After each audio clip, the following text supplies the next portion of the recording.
아멘. 우리 인사 나누십시다. 하나님은 당신을 사랑하십니다. 아멘.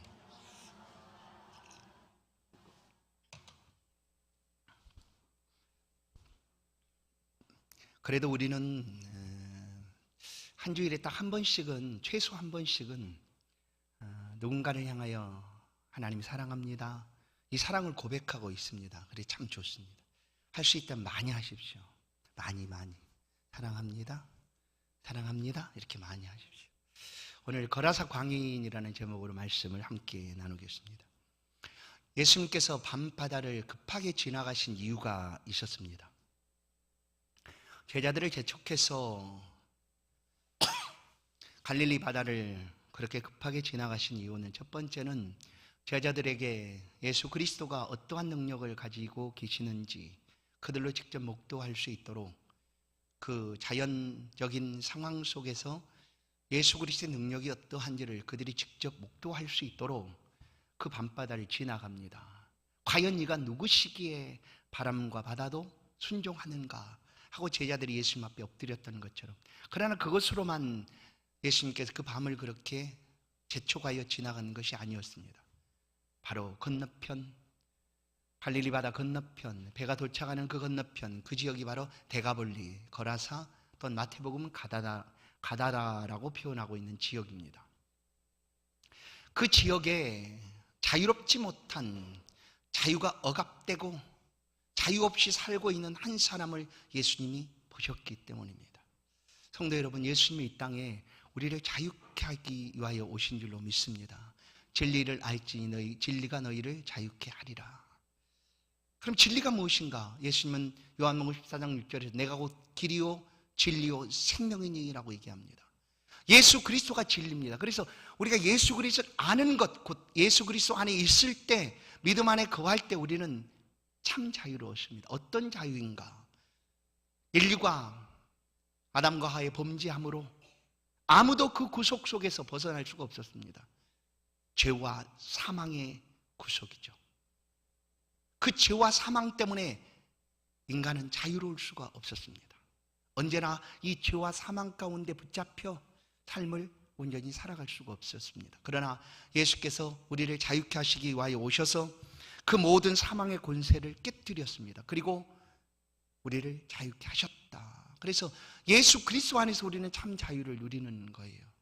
다른 것이 아니라 예수 그리스도 안에서 우리는 자유롭게 되었다. 사망과 권세에서, 죄의 값에서 우리는 자유함을 얻을 뿐만 아니라, 이 자유함은 어떤 것까지 영향을 미치는가 하면 우리의 삶의 모든 부분을 영향 주고 있습니다. 우리의 질병도 예수 그리스도의 이름으로 깨끗하게 고침을 받고, 혹 그 병이 우리 가운데 계속 남아있다 할지라도 그리스도 예수 안에서 우리는 그 질병까지라도 담당할 수 있는 그런 자유함을 우리가 가지게 된다는 뿐만 아니라, 귀신의 권세 가운데서도 우리는 자유함을 얻게 됩니다. 오늘 예수님께서 그렇게 급하게 건너편으로 가시고자 하신 이유는 바로 자유롭지 못한 한 사람을 보셨기 때문입니다. 그 땅에 이 거라사라고 표현하고 있는 그 땅, 마태복음 8장은 그 지역을 가다라로 표현을 합니다. 오늘날 제라스라고 불려지는 지역입니다. 마태복음 기록을 보면 이 가다라라는 곳은 갈릴리 그 바닷가에 이제 자리를 잡고 있는 그런 지역 장소였습니다. 그런데 그곳에 자유롭지 못한 한 사람을 예수님께서 보셨다라는 거예요. 이 거라사 지역에 한 사람이 살고 있었는데, 이 사람은 귀신에 사로잡혀 살아가고 있는 사람이었습니다. 귀신에 사로잡혔다. 귀신에 사로잡힘과 또 정신적으로 이렇게 병이 걸린, 정신병이 든 사람과 겉으로 표현되는 증상은 거의 비슷합니다. 그런데 오늘 성경은 분명하게 그가 귀신에 사로잡혔다라고 말씀해 줍니다. 겉으로 그 드러내는 증상은 비슷하다 할지라도 이것을 동일시할 수가 없습니다. 정신병이 곧 귀신 들림인가? 귀신 들림이 정신병인가라고 완전히 동일시할 수 없이 분명하게 나눠질 수 있다는 거예요. 귀신 들림도 있고 우리 육체의 연약함을 인하여 정신병에 든 사람도 있습니다. 그러나 오늘 이 본문의 사람은 귀신에 사로잡힌 사람인데, 그 모습을 보면 그냥 정신이 나간 사람처럼 그의 삶을 살아갑니다. 그래 그 지역의 사람들이 이 사람을 어떻게 좀 온전하게 해볼까 예를 써봅니다. 어떻게 했을까요? 그 사람을 제거하기 위하여 쇠사슬로 그를 묶어둡니다. 왜냐하면 날뛰니까, 그리고 그냥 온 군데를 다니면서 행하니까, 그래서 가만히 붙잡아 두도록, 움직이지 못하게 붙잡아 둡니다. 그런데 이 사람은 워낙 힘이 셌는지 쇠사슬도 끊어버립니다.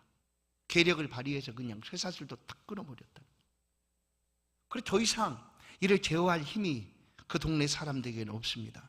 그래서 제어할 수 없게 되자 그냥 이제 놔둬버렸습니다. 그들이 어찌할 수 없는 상황이 된 거죠.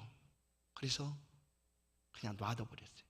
그랬더니 이 귀신에 사로잡힌 이 사람은 밤낮 소리 지르면서 그의 거처는 무덤 사이가 됩니다. 무덤 사이에서 소리 지르면서 밤낮 소리 지르면서 뛰어다닙니다. 때로는 어찌 보면 막 자신의 몸을 자위하는 그런 일까지 보게 됩니다. 그러나 그 동네 사람들이 이를 전혀 불쌍히 여기지도 않습니다. 아예 없는 사람 취급하고 그냥 잊어버립니다. 상종치도 않습니다. 괜히 만났다가 해를 당할까 싶어서 그냥 그렇게 살아가고 있습니다. 아무도 그에게 관심도 두지 않습니다. 무엇을 먹는지, 어떻게 살아가는지 그에게 관심을 두지 않습니다. 오히려 그를 만날까 두려워서 그 자리를 피하고 다녔습니다. 유대 사회에서 이 병이 들었거나 또 고칠 수 없는 그런 질병들을 걸리게 되면 그 유대 공동체에서 이제 쫓겨나야 하는 그런 아픔이 있습니다. 근데 유대인들은 하나님의 교회 공동체, 하나님의 공동체에서 그들이 격리되고 쫓겨난다는 것이 다른 어떤 것보다 큰 아픔이었습니다. 그냥 그것을 감당할 수 없는 아픔이었죠. 공동체에서 쫓겨난다는 것이. 사실 그 교회에서 치리라는 것이 있습니다. 요즘 교회에 누가 치리하면 그 교회 오겠습니까? 여기서 치리하면 여기서 딱 이렇게 당신 그렇게 믿음과 신앙의 삶을 온전히 살지 못하면 안 됩니다라고 당회에서 또는 목사가 치리를 한다 하면 여기만 교회예요. 교회가 수두룩백백한데 다른 데로 가지. 그렇게 가서 이 치리가 오늘날은 아무 의미가 없어진 거예요.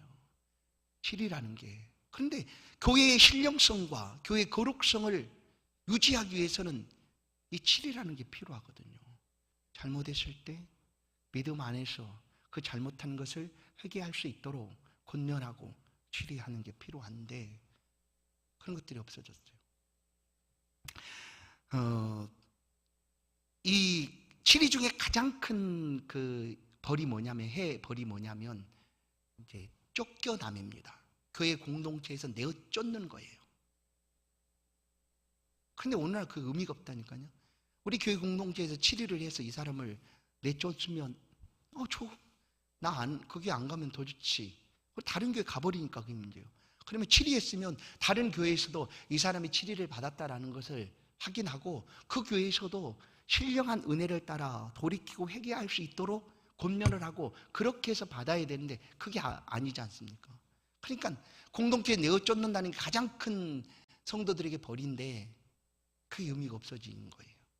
그런데 이 유대 사회에서 그들의 공동체에서 내어쫓김을 받는다는 것은 가장 큰 아픔입니다. 이 거라사의 한 사람은 이름 없죠. 이 사람은 공동체에서 쫓겨나야 했습니다. 그리고 아무도 그에게 관심도 두지 않습니다. 그가 어떻게 살아가는지 관심 주지 않습니다. 그런데 바로 그 사람을 위하여 예수 그리스도께서 그 자리에 찾아오고 계시다라는 거예요. 이것이 사실 기독교의 은혜입니다. 이런 은혜가 우리 가운데 없다면 기독교는 지금까지 이 자리에 없을지도 모릅니다. 왜냐하면 하나님은 찾아오시는 분이시거든요. 끊임없이 우리를 찾아오십니다. 우리가 하나님을 찾아서 만난다? 그럴 수 없어요. 절대 그럴 수 없어요. 죄 있는 우리가 하나님을 볼 수도 없고 하나님을 만날 수도 없고. 그럼 어떻게 해야 되는가? 하나님께서 우리를 찾아오셔야 된다는 거예요. 그게 바로 기독교입니다. 이 땅에 있는 모든 종교를 보십시오. 사람 만들어 놓은 종교죠. 사람이 필요에 의해서 이런 신이 있었으면 좋겠다고 사람이 만들어 놓고 사람이 그 앞으로 나아갑니다. 사람이 나아가요. 그러나 기독교는 우리가 나아가기 전에 하나님이 우리를 찾아오십니다. 이것이 바로 기독교 논란 은혜다. 오늘 이 본문 속에서도 아무도 찾지 않고 관심도 두지 않고 오히려 만나면 두려워서 피했던 그 한 사람을 예수님께서 찾아가신다라는 거예요. 찾아가는 과정을 우리가 아시지 않습니까? 왜 그 밤에 그렇게 폭풍이 이는 그 바다를 지나야 하는가? 어둠을 뚫고 굳이 그때 가야 하는가? 그렇습니다. 예수님은 한 사람을 자유케 하기 위하여 그 자유케 하는 것이 얼마나 귀한 일이니까. 그래서 어느 날 예수님께서 회당에 들어가셔서 손 마른 사람을 이렇게 고쳐주지 않습니까?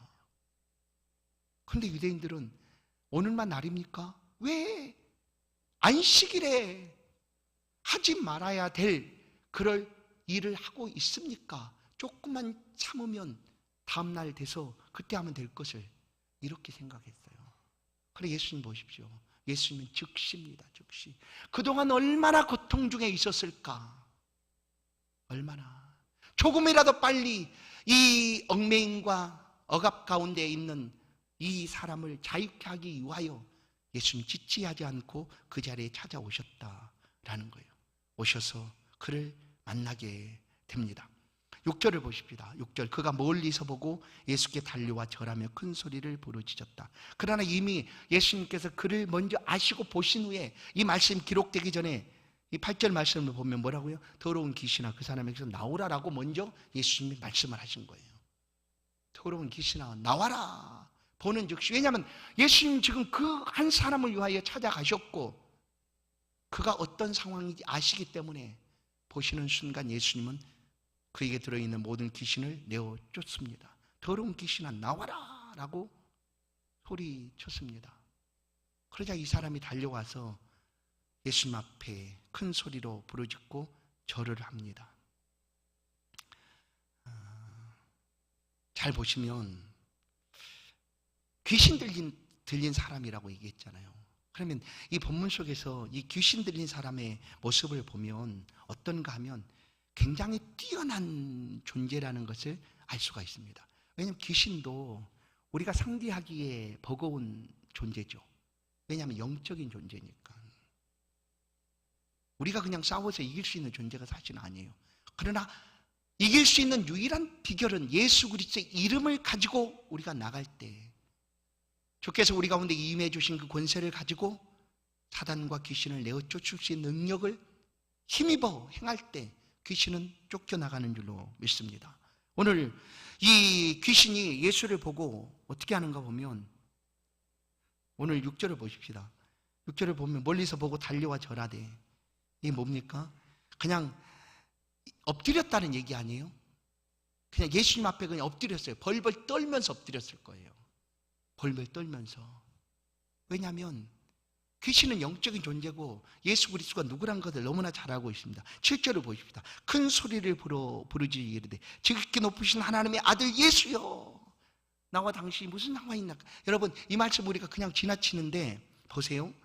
마가복음을 마가 요한이 이 마가복음을 우리 가운데 기록한 그의 목적이 뭐였을까요? 예수 그리스도가 누구인가를 우리 가운데 가르쳐 주기 위함이었어요. 그런데 시작이 뭐였어요? 몰랐다라는 거예요. 그 시대 예수와 함께 동행하고 살아가면서도 이 예수가 정말 누구인지를 몰랐어요. 아무도 몰랐어요. 예수를 몰랐어요. 그런데 마가복음에서 예수를 유일하게 알고 고백하는 이는 누구인가 하면 귀신입니다. 그리고 이방 백부장이 이는 진실로 하나님의 아들이었도다 라고 십자가에 달린 예수 그리스도를 바라보고 고백하는 내용을 마가가 기록해 놓죠. 그런데 오늘 그 중에 하나가 이 귀신이 예수 그리스도를 알아본다라는 거예요. 예수가 누구인지 알아봤어요. 오늘 7절을 보세요. 하나님의 아들 예수여, 하나님의 아들 예수여. 누가 지금까지 예수를 보고 이렇게 고백했는가? 예수님의 제자들이요, 마태복음 16장 16절에 주는 그리스도시요 살아계신 하나님의 아들입니다라고 고백한 때는 언제입니까? 3년 동안 예수님과 함께 동고동락하고 예수님과 함께 3년 동안 다니면서 직접 경험하고 예수님이 행하신 그 일들을 목도하고 그 다음에 내린 결론이 그 고백이었어요. 언제? 3년 동안. 귀신들은 즉시 알아본다는 거예요. 그리고 그의 위치가 어디인가를 즉시 알아요. 아, 예수와 우리가 싸워서 이길 수 있다? 전혀 생각을 못하죠.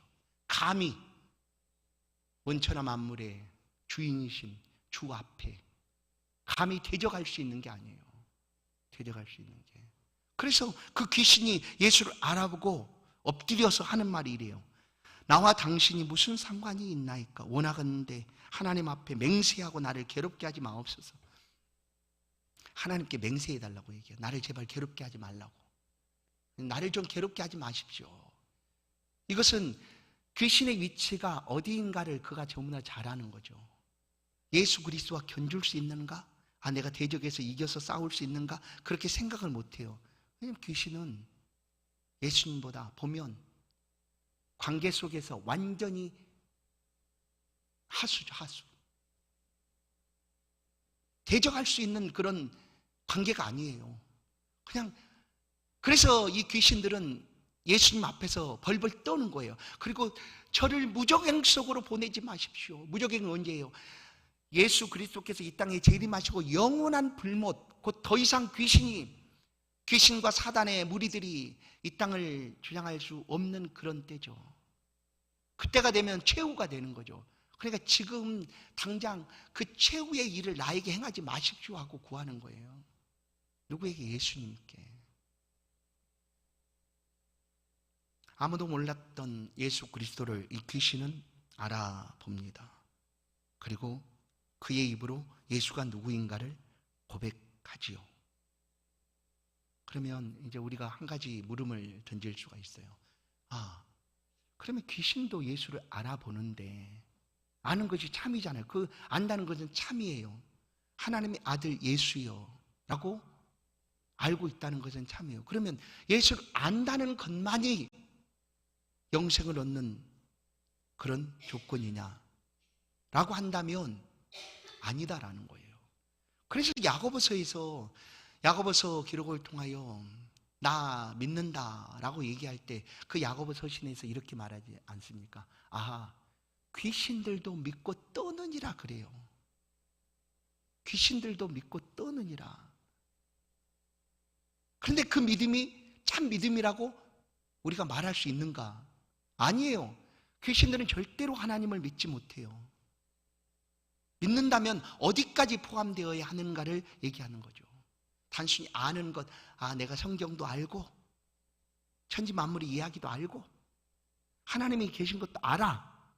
그런데 믿음의 삶을 신앙생활도 하지 않아. 그럼 그걸 믿음이라고 할 수 있느냐? 야고보서는 그것을 가리켜서 너에게 행함이 과연 있느냐라고 묻고 있는 거죠. 그러면 우리의 믿음이 온전한 믿음이 되기 위해서는 하나님의 말씀을 들을 때 그 말씀을 순종하는가? 말씀대로 살아가는가? 여기서 알 수가 있다는 거예요. 단순히 아는 정도의 믿음을 가지고 그것이 영생의 비결이다 할 수 없다는 거예요. 왜냐하면 귀신은 너무나 잘 알아요. 아무도 모를 때 다 알고 있지 않습니까? 오늘 예수님 앞에 엎드린 이 귀신은 말합니다. 구합니다. 하나님께 맹세해서 나를 괴롭지 않겠다라고 해주십시오 라고 청하고 있는 거예요. 그런데 이 청을 예수께서 들어주십니다. 잘 보시면 지금 당장 귀신을 멸한 것이 아니라 그 청을 들어주세요. 8절을 보시면 예수님께서 이렇게 말해요. 더러운 귀신아, 그 사람에게서 나오라. 그 사람에게서 나오라라고 귀신을 향하여 명령합니다. 그런데 이 귀신은 이제 그 예수의 명령을 듣고 청하는 거예요. 우리를 지금 무적행으로 보내지 마시고 우리를 저 돼지떼에게 좀 들여 보내주십시오 라고 얘기를 해요. 그러면 우리 생각에 아, 예수님이 이 이야기를, 이 청을, 귀신의 청을 왜 들어줬을 거라고 우리가 이제 이 부분을 읽을 때 고민할 수도 있어요. 아니, 그냥 멸하시면 되지. 그러면 돼지 2,000마리 값이 얼마예요? 여러분 계산해 보세요. 얼마나 될까요? 엄청나지 않겠어요? 그렇게 되면 귀신도 무찌르고 사람도 온전해지고 돼지의 그 경제적인 손실도 없고 모든 것이 다 윈윈이라고 우리가 생각할 수 있지 않겠습니까? 그런데 왜 예수님은 그 귀신의 청을 들어줘서 그 돼지떼를 몰살시키는가? 라고 우리가 의문을 가질 수가 있어요. 잘 보십시오. 예수님이 행하신 모든 일들은 이 땅에 우리가 이렇게 계산하고 따지고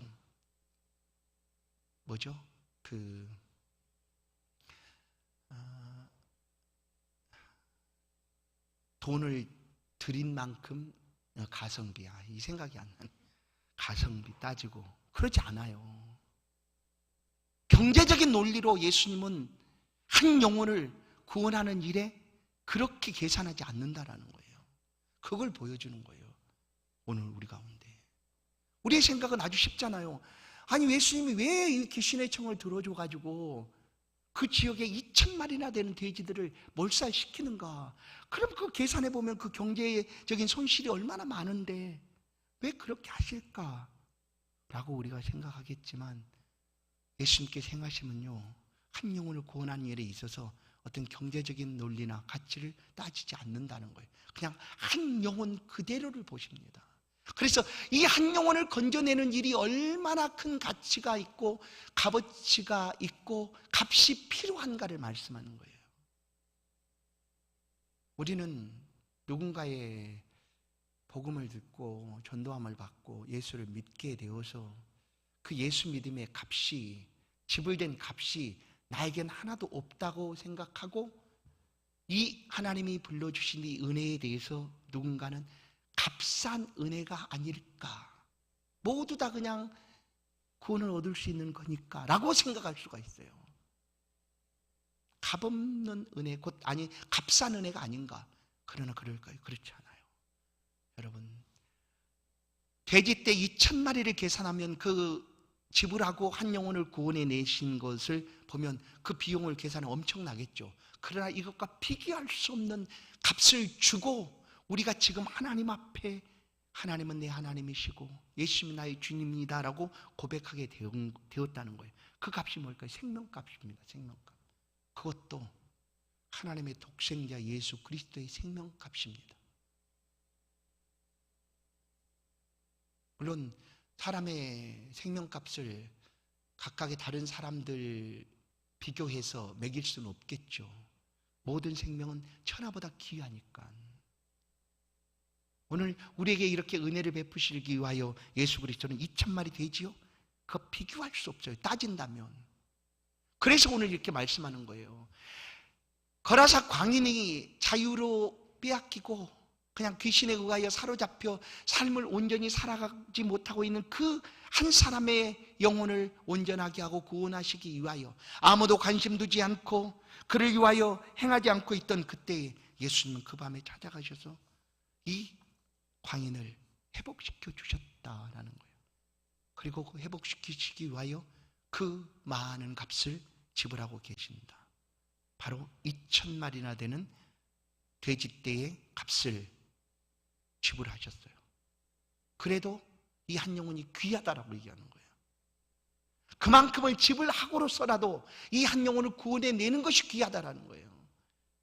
그래서 성경은 한 영혼이 천하보다 귀하다라는 말씀을 성경 말씀으로 우리가 알고 있는데 그 말씀 그대로는 없습니다. 여러분, 아무리 뒤져서 찾아봐도 나오지 않아요. 그래서 이 말씀을 가지고 그렇게 얘기를 하는 거예요. 마태복음 16장 26절을 보세요. 사람이 만일 온 천하를 얻고도 제 목숨을 잃으면 무엇이 유익하리요? 사람이 무엇을 주고 제 목숨과 바꾸겠느냐, 이거예요. 그래서 한 영혼이 천하보다 귀하다라고 우리가 이렇게 얘기를 하는 거죠. 보세요. 천하를 얻고도 제 목숨을 잃으면 무엇이 유익하겠는가? 그러니까 목숨과 이 천하와 바꿀 수 있겠는가? 그러니까 천하보다 귀한 것이 한 생명이다라고 얘기하는 거예요. 그런데 돼지떼의 2,000마리 그 값과 이 한 영혼의 온전해짐을 비교할 수가 있겠어요? 천하하고 비교하고 있는데 지금. 그래서 예수님은 한 영혼을 구원하는 일에 있어서 경제적인 논리로 경제적인 값을 계산하지 않는다라는 거예요.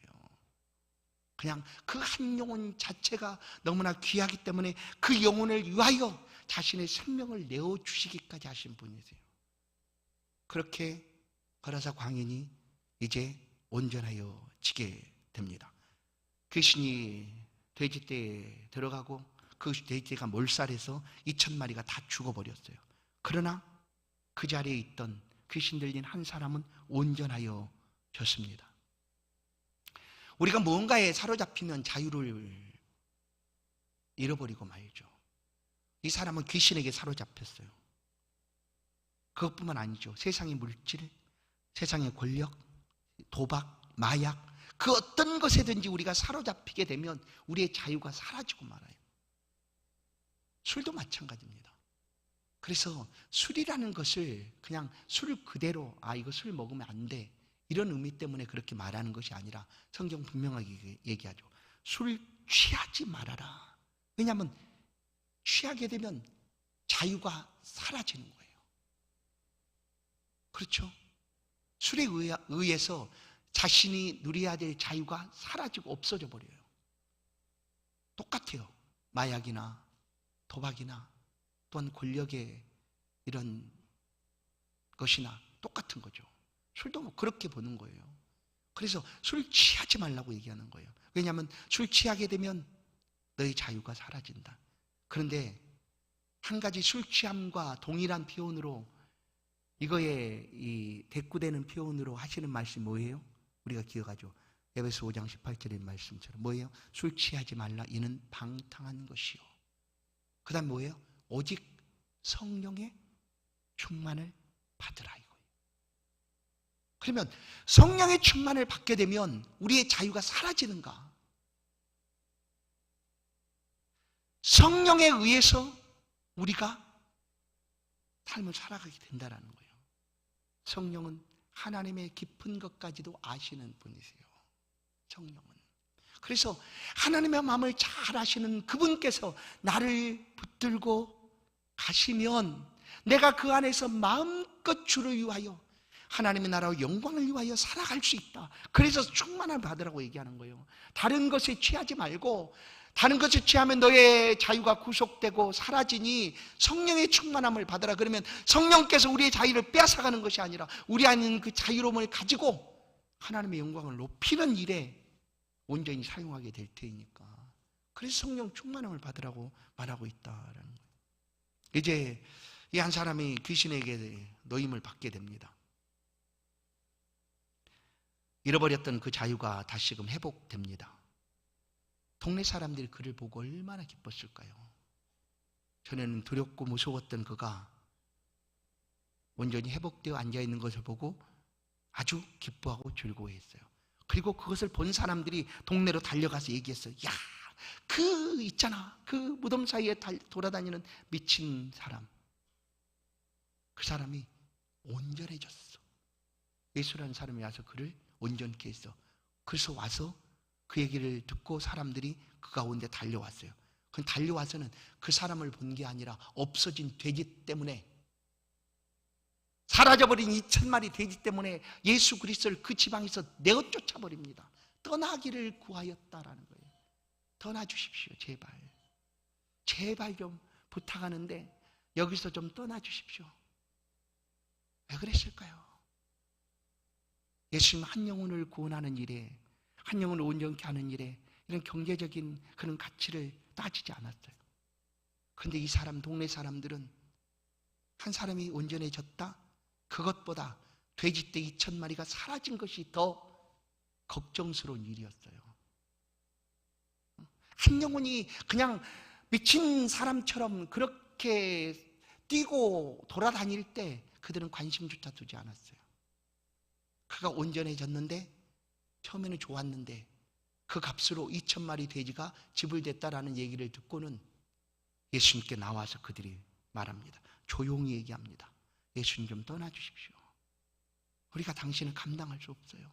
우리 집에도 돼지가 많이 있는데 다 죽게 생겼으니까 그냥 제발 좀 가주십시오 하고 자유이신 예수 그리스도를 그들의 삶에서 내어 몰아버렸다. 오늘날 예수가 필요치 않다고 말하는 사람들의 모든 삶의 모습이 이렇습니다. 예수가 그들의 삶에 찾아오면 불편할 거라고 여기는 거예요. 불편할 거라고. 내가 자유가 내가 구속된다. 내가 공휴일이고 휴일날이면 마음대로 놀 수 있는 자유가 사라진다. 일요일만 되면 예배를 드려야 되니까. 예배 안 오면 왜 안 오세요? 여러 사람들 연락도 오고 예배 꼭 드려야지 하는 것이 싫은 거예요. 그래서 예루가 필요치 않다고 얘기하는 거예요. 그것뿐이겠어요? 경제적인 논리로 생각해 보는 거죠.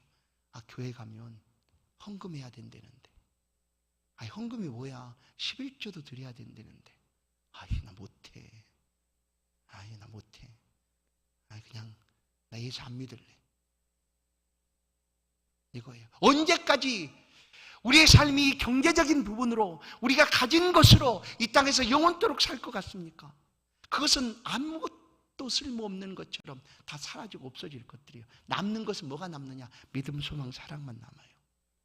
그 믿음으로 하나님 앞에 설 때 심판에서 벗어나게 되는 거고, 천국의 삶을 사랑하며 영원토록 살아갈 수 있는 그 사랑이 남지, 우리 가운데 가진 그 어떤 것도 마지막 날에 남겨질 것이 없다라는 거예요. 모두 다 불타버리고 없어질 거예요. 그래서 이 땅을 살아가면서 우리가 한 영혼에 대한 관심과 귀중함을 가진다면 오늘 이 말씀 앞에 우리가 서야 합니다. 그래도 우리는, 성도 여러분은 주님이 뭐라고 말씀하시든지 그것보다, 어떤 경제적인 문제보다 내 영혼이 너무나 중요합니다. 내가 주 안에서 자유함을 얻고 천국 소망을 품고 믿음으로 살아가는 것이 나에게는 너무나 중요합니다. 소중합니다.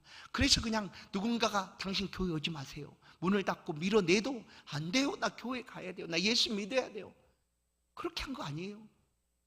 핍박하고 예수 믿으면 너 다리를 봉당 문질러 버리겠다 뭐 해도 안 돼요. 나 예수 믿지 않고는 나 살 수가 없어요 하고 이 믿음을 붙잡고 살아온 것 아니겠어요? 그런 거죠. 오늘 예수님은 한 영혼의 가치가 얼마나 중요한가 우리 가운데 말씀해 줍니다. 그리고 말씀드린 대로 우리가 얻은 구원은, 은혜는 거저 얻어진 값싼 은혜가 아니고 가장 값비싼 은혜다라는 사실은 돼지떼보다 더 귀한 생명을 내어주고 얻은 구원의 은혜이기 때문입니다. 예수 그리스도께서 우리를 자유케 하시기 위하여 자신의 생명을 내어주셨습니다. 십자가에 지불해 주셨습니다. 그리고 그로 하여금 우리는 자유함을 누리게 된 것이죠. 이제 사람들은 떠나라고 말했습니다. 예수님께서 이 나은 사람을 조용히 불러서 얘기합니다. 그 사람이, 예수님, 나 이제 평생 예수님 따르겠어요. 예수님 가는 곳에 나도 가고 싶어요. 예수님 어디로 가시니 내가 따라갈 거예요. 그랬는데 예수님이 말해요. 아니다. 네가 있어야 될 곳은 여기가 아니고 네가 지금 살아가고 있는 삶의 그 자리다 하고 집으로 돌려보냅니다. 예수님, 맞아요. 우리가 살아가고 있는 삶의 자리에서 이 믿음의 가치를 가지고 살아가는 것이 얼마나 소중한 일인가를 말씀하고 있죠. 그래서 이 사람에게 예수님께서 내게 어떻게 행하였는지, 어디 가서 하나님의 긍휼이 어떻게 임하였는지 내 가족에게, 내가 가서 살아가고 있는 삶의 자리에서 그것을 드러내라 라고 말합니다. 그러자 이 사람이 예수 따르는 것을 멈추고 그의 집으로 가서 행한 일에 대해서 알려줍니다. 그 소문이 이제 온 그 거라사, 가다라, 그리고 그 지역을 데가볼리라고 표현하는데, 그 데가볼리 온 지역에 예수 이름이 퍼지게 되었다. 누구 때문에? 바로 이 사람 때문에 라고 얘기합니다. 성도 여러분, 오늘도 우리는 그리스도 안에서 자유함을 누리고 있습니다. 이 자유함을 누린 우리는 우리를 자유케 하신 예수 그리스도를 자랑하고 드러내고 전하고 살아가는 것이 우리의 삶입니다. 오늘 우리가 살아가고 있는 그 자리에서 그렇게 살아가십시다. 그러면 이 병 나은 한 사람이 그의 삶의 자리에서 예수를 나누고 전하고 증거하며 살아서 그리스도의 전도자가 된 것처럼 예수 전하는 전도자가 된 것처럼 오늘 우리도 주안의 자유함을 얻고 우리의 삶의 자리에서 그리스도 예수를 전하는 복된 전도자로 또 복음을 전하는 그런 믿음의 사람들로 삶을 살아가기를 간절히 소원합니다. 하나님, 우리가 지금 살아가고 있는 자리, 삶의 자리, 그곳에서 우리 가운데 주신 은혜를 함께 나누며 살아갈 수 있도록 이 한 주간도 주의 백성들의 삶을 붙들어 주시고 함께하여 주옵소서. 주 앞에 예배하는 모든 성도들의 간절한 간구도 또한 구하는 것들 들으시고 응답하여 주옵소서. 주의 백성들이 있는 곳 어디서든지 외국에서도 지방에서도 지금 가정에서도 함께 예배하는 모든 삶의 자리에서도 하나님 은혜를 베풀어 주사 믿음의 훌륭한 전도자로 우리 가운데 주신 은혜를 함께 나누며 이 한 주간도 승리하며 살아갈 수 있도록 성령이여 도우시고 같이 하여 주옵소서. 예수 그리스도의 이름으로 기도하옵나이다. 아멘. 찬송 405장